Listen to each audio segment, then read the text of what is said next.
Mahilig ka ba sa nature trip kagaya ko?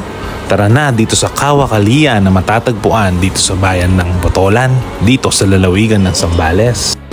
Tignan nyo naman mga kalakbay kung gaano kaganda at kalinaw ng tubig dito.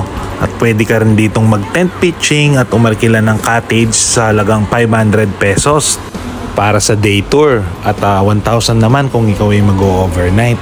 Napaka-relaxing ng lugar mga kalakbay at meron din silang pinapaupahan yung air condition para talagang sa mga nag-overnight.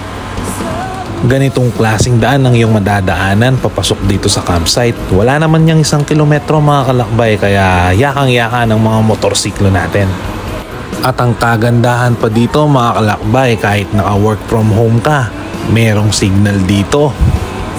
At meron din silang napakalinis na banyo mga kalakbay. Kaya kung halimbawa nagbabalak ka ng moto camping, car camping, the best yung lugar na to. Highly recommended. Tingnan nyo naman yung mga sasakyan. Iba't ibang klaseng sasakyan nakakapasok dito.